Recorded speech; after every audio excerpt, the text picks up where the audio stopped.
I'm Elizabeth Hill, and this is 51%. Best-selling author Karen Carbo's book, In Praise of Difficult Women, Life Lessons from 29 Heroines Who Dared to Break the Rules, features women who refused to choose between being true to themselves or being accepted and loved. Carbo writes about Frida Kahlo, Nora Ephron, Hillary Clinton, Carrie Fisher, Elizabeth Taylor, Helen Gurley Brown, Laverne Cox, Lena Dunham, and others. All, she says, are spirited rule breakers who charted their way with little regard for social or cultural expectations. Carbo spoke with 51%'s Allison Dunn in 2018.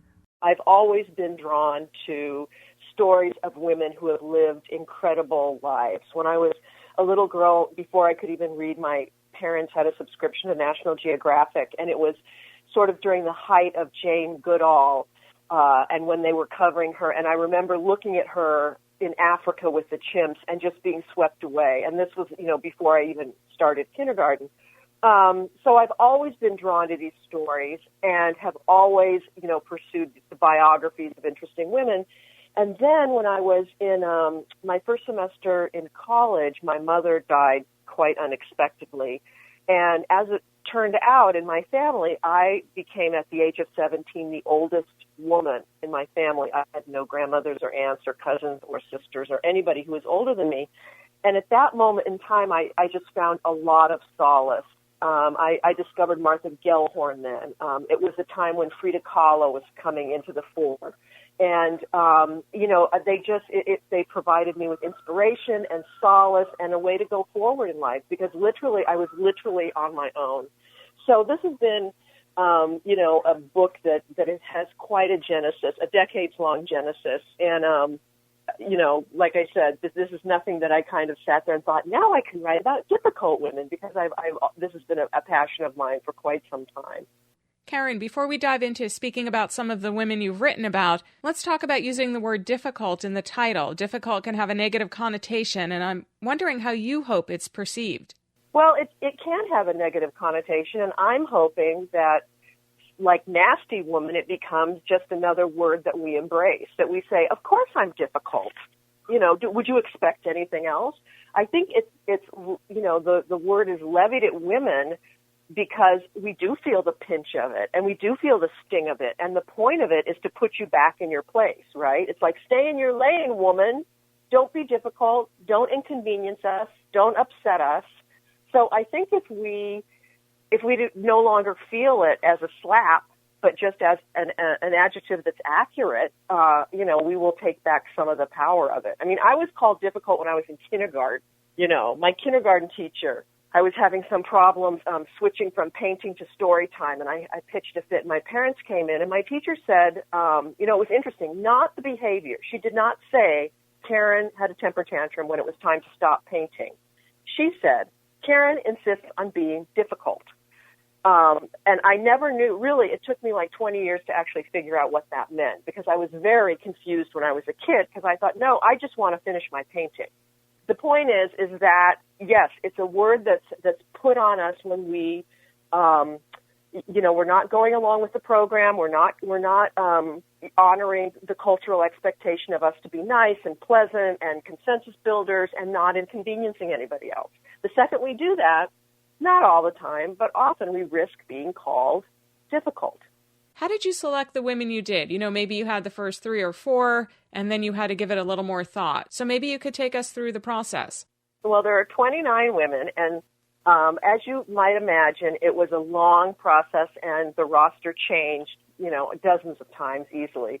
My bottom line for me was it had to be somebody who I was a little in love with. I was in love with her life, her choices, the glamour, her sassiness, and she had to be inspirational to me. So for all the women that were considered, I had to think, do I have this heart connection with this person? Because I've written enough to know that unless you have that level of fascination, it'll just be like a book report, and especially because, I had 29 of these essays to write, and so I had to be passionate. So that was the bottom line. Beyond that, I wanted there to be diversity, and I wanted there to be, racial diversity and ethnic diversity.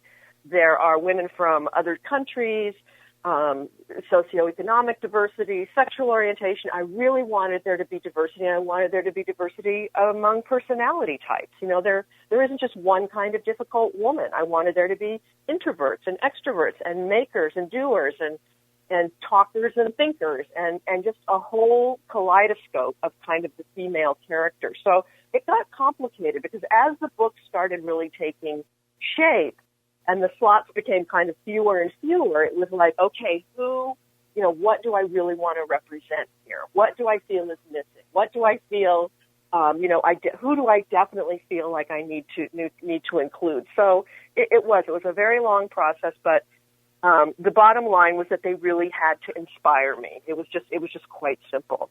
And as you explained, they do run the gamut, but maybe you could just talk about a few.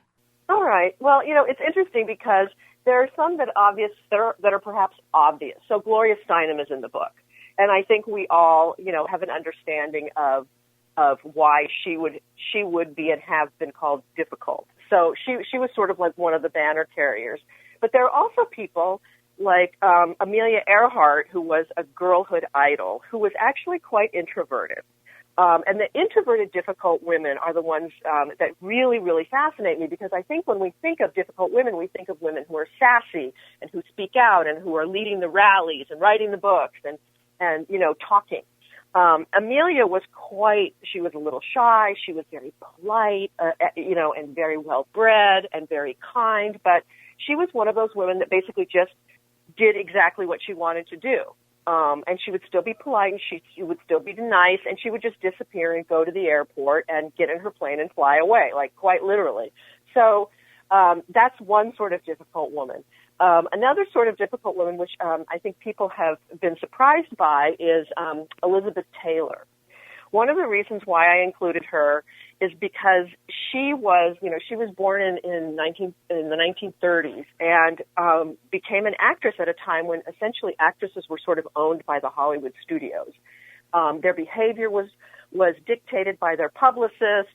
They were supposed to be, very not as sort of out there and female and sexual as Elizabeth Taylor was.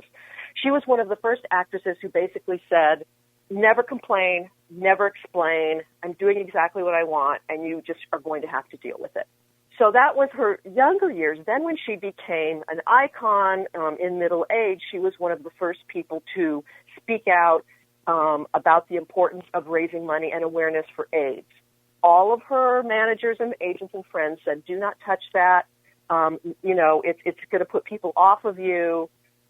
Nobody wants to think about it. It's the gay cancer. It was all of that. And she said, you know what? My friends are dying of this, and I really don't care what it does to my reputation.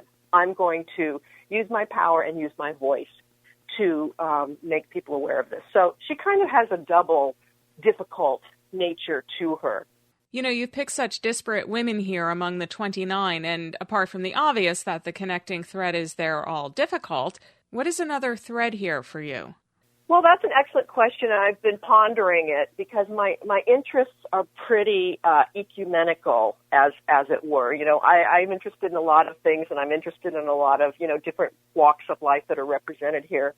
I think if I was pressed, I would have to say that all of these women, on balance, were more interested in what they felt was true about them than in what the culture expected of them. Now, it's not to say that they would never, be upset if somebody was disapproving of them or whatever, but they didn't sort of contort their personalities to make other people happy. And I think, certainly for myself, when I think of some of the wisdom I got from my mother, a lot of it was, don't let people get upset. If you can't say anything nice, don't say anything at all. And there was this way of, like, my mother, I think, knew I was going to be kind of the strong-willed female, and she was always trying to kind of find a way to sort of tamp that down and sort of mold that so I could move through the world in a way that I would be more acceptable. And I think my women were having none of that. Whoever they were, everybody else was going to have to kind of just get with the program or move along the road. So why 29? Well, it was originally 30, to be honest.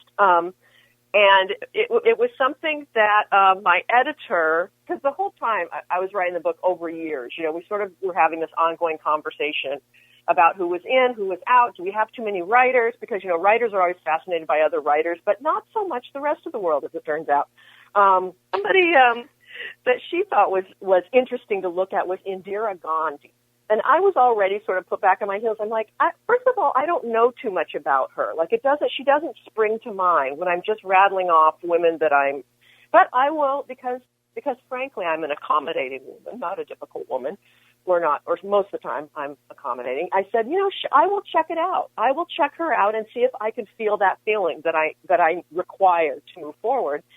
And, she certainly was a strong woman. She certainly, I think, dragged India into the modern age, but she also was a proponent of sterilization for her own people. And that was just the deal breaker. I said, that's a bridge too far for me. I can't find any way into that to make it interesting or inspiring or, so there we were. And I said, listen, 29 is a great number. And I thought, I've written a book about difficult women, and now I am going to be a difficult woman. 29 is a great number. It's a prime number. Years ago, they used to say, don't trust anybody over 30. So 29 is really a way better number than 30. And so I sold 29 as the number. I love it. Indira Gandhi forces odd number for difficult women. It's great. So who else is in the book? There's a few funny women. I mean, Nora Ephron's in it. She's funny. Carrie Fisher, Amy Poehler. And I think it's always really important to never forget that any time a woman resorts to, Margaret Cho's in there too, that any time women resort to humor, it's pretty transgressive and provocative. And so, of course, there would be funny people in the book as well. Karen, would you expand on this? Because even the women you just mentioned are very different in their humor. Right. Well, I think, in particular, if you look at Carrie Fisher and Margaret Cho, they have used humor to discuss things that are pretty intimate and serious for them. Carrie Fisher, rest in peace, long before there was the internet and social media and people were sort of sharing everything there is to share, she was quite upfront about her addiction issues and her mental struggles with her mental health. And she was also funny about it. And I just think that's just sort of a double whammy, that it's very hard for people to kind of absorb, that not only are you telling us, these things about yourself that hurt you and that you struggle with, but you're also so damn funny. So, that was sort of Carrie Fisher's mark for me. And Margaret Cho, similarly, she talks about, American Asian culture and the prejudice that exists there, and her own experience in Hollywood, having her short-lived sitcom where no Koreans worked on the crew or were on the show. It was just sort of any attractive Asian that they could get. And she talks about that a lot as well, as in addition to sort of gender things and so on and so forth. And she's really out there and very funny. So I just think when women, are not only sort of saying things that make people uncomfortable, but they're also very funny. It's just, they're always difficult. I think you don't even have to, that always checks the box. That was author Karen Carbo speaking with 51%'s Allison Dunn about her book In Praise of Difficult Women, Life Lessons from 29 Heroines Who Dared to Break the Rules. You can hear her full interview on episode 1504. Dr. Bilha Chesner-Fish is an Israeli-American immigrant living on Long Island and in New York City. Dr. Fish is a distinguished radiologist and founder of Manhasset Diagnostic Imaging and Pathways Women's Health. Dr. Fish is a longtime advocate for community service and women's empowerment. In her book, Invincible Women, Conversations with 21 Inspiring and Successful American Immigrants, she speaks with women from around the world about their journeys to America and the obstacles they faced. We spoke last summer, and I asked why she decided to write the book. as Israeli immigrant, I felt that in the time that we live, it is difficult for young women immigrants to achieve their dreams. And when, with the universal bond of sisterhood and the growing voices of Me Too, I decided to tell powerful stories with which I hope to refute the policies that stuff immigrants into faceless group, no matter where they came from. They always feel that they don't belong. And since my life mirrored theirs, I decided to tell those stories of those amazing 21 women, hoping that it will inspire young immigrants that feel that they do not belong. One of the women who you talk with in your book is Jacqueline Murukatete, who immigrated to the U.S. to live with an uncle she never knew after her family was killed in the Rwandan genocide. Here you have a woman who's lived the true horrors of racism and discrimination. I'm curious what her thoughts were on what's going on in the United States right now. Well, I think that she feels she was privileged to be here, and her entire purpose has been directed now to rehabilitate Rwanda and to better the life of the people that live there. Certainly all the women in my book, including Jacqueline, feel gratitude to the United States and believe that nowhere else they could have achieved what they achieved here. And they would like to be an inspiration to other young women and feel extremely badly to what's going on in the United States, the way immigrants are being treated. It is certainly, as you can see what's going on now, it's much harder to be Black, not only to be a woman trying to be achieving in a man world, but also you can escape from the color of your skin. And so carrying all this baggage and then coming to a country that you don't really know, you don't really identified with the culture or the language, it was very difficult for Jacqueline. And so she empathized with the immigrants' problems today, and she was very willing to speak and to be a part of the book. What was her healing process like? Well, I think that she has been one of the lucky ones that in school, I think she was well received.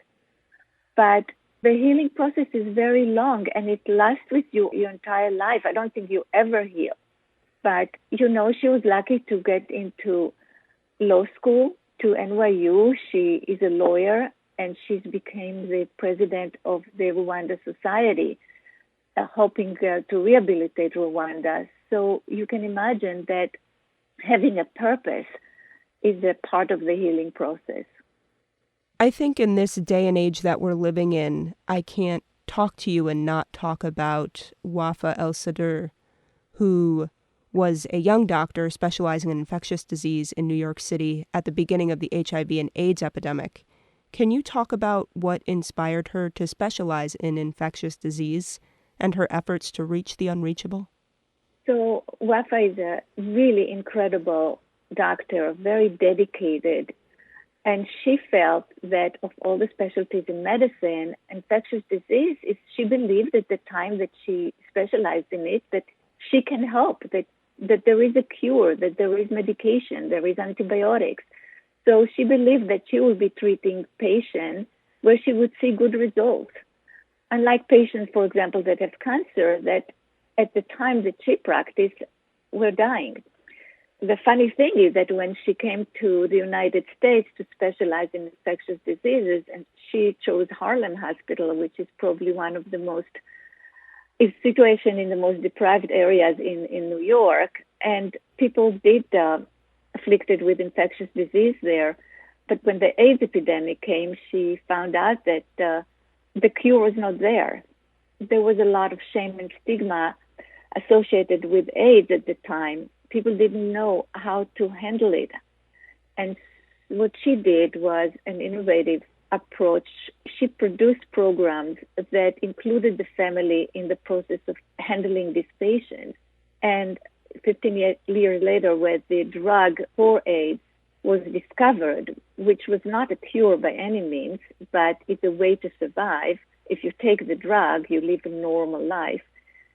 She then became the head of infectious diseases and public health in the Millman School of Public Health in Columbia University, and she started the ICAP, which is conceiving and producing those programs all over the world, especially for vulnerable countries like the Sub-Saharan Africa. And with this program, she taught families how to deal with AIDS, and she saved hundreds of thousands of lives. So when I approached her to tell her story, in view of the situation of immigration in the United States, and she's an Egyptian American immigrant, she was very willing to cooperate, and she was proud to tell her story. This is a person that really has made a difference in the world, not only in the United States. Yeah.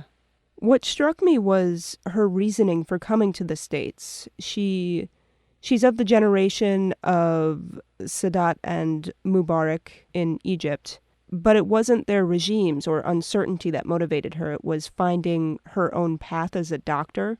Did she share what surprised her the most when she made the move to the United States as a doctor and as a woman? You know, I think she always talked to me about the fact that as a foreign graduate, foreign graduates were somewhat discriminated against in the United States. And she feels that she has proved that no matter where you study medicine, you can achieve and you can make a difference. You should be considered equal. And I think that beside the fact that she had to adjust to everything else immigrants adjust to, which is the language, the culture, and being a woman at the time in medicine was not as common as today. Today, 50% of medical students are women. At the time, I was the only woman in radiology in my hospital at the time.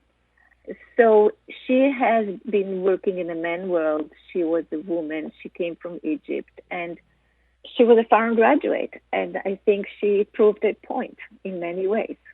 I've highlighted 2 women from Africa, but your book showcases 21 women from Asia, the Middle East, Central and South America, and beyond. What was the selection process for those you've included in your book? There is a lot of things that interest me. I love music, I like art, I'm a physician, so I'm interested in science. You know, the universe is really a mystery, and I always was interested in understanding whether there is other life in other planets. So all these things intrigued me. And through the New York Times, word of mouth, and my life journey, I met different kind of people. And so I wanted this book to be diverse, to show that immigrants are contributing in many ways, in art and science, in law, and that a common thread is that they all give back. They all feel, all immigrants, all those women in my book feel that there's no other place but in the United States that they could have achieved. And they all contribute and they all give back, which is absolutely a wonderful thing about them. They give back to the community that supported them. Was there anything that resonated with you long after you wrote the book? Yeah, you know, what resonated with me is the fact that although we are American citizens and we feel American in every way, our, motherland, where we came from, is always a part of us. And we feel that there is a uniqueness about us, that we bring to the United States a flavor that would have not exist without us. The culture, for example, that Arun brings to the United States is Indian American, who is in charge of the Indian Movie Festival and art. She brought a flavor to the United States that was not there. People always thought of Indians as people that are riding on white elephants or something like that. Yeah. And she brought to the United States the Indian culture that was not as well known. And that's what I mean by us immigrants bringing the flavor that makes America special. Is there anything that I may have missed that you wanted to touch on in this conversation? Yes, I want people to understand, the readers to understand that what American immigrants bring to the United States, especially now in the time of the pandemic, how grateful we should be, and how empathetic we should be to those immigrants who risk their life for us. They bring our mail. They take care of people in the hospital and in old age homes. They deliver our food. They risk their life for us. And I just hope that reading those stories of those amazing women will empower other women to walk in their shoes and to try to fulfill their dreams. That was Dr. Bilha Chesner-Fish discussing her book, Invincible Women, Conversations with 21 Inspiring and Successful American Immigrants. You can hear her full interview on episode 1615.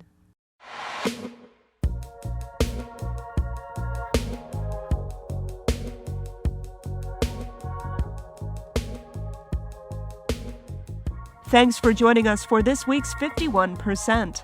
I'm your guest host, Elizabeth Hill. Thanks to Ian Pickus and Tina Rennick for production assistance. Our executive producer is Dr. Alan Chartok. Our theme music is Lolita by Albany-based artist Girl Blue. 51% is a national production of Northeast Public Radio. If you'd like to hear this episode again or share it with your friends, sign up for our podcast or visit WAMC.org. And don't forget to follow us on Twitter, Instagram, and Facebook at 51% Radio.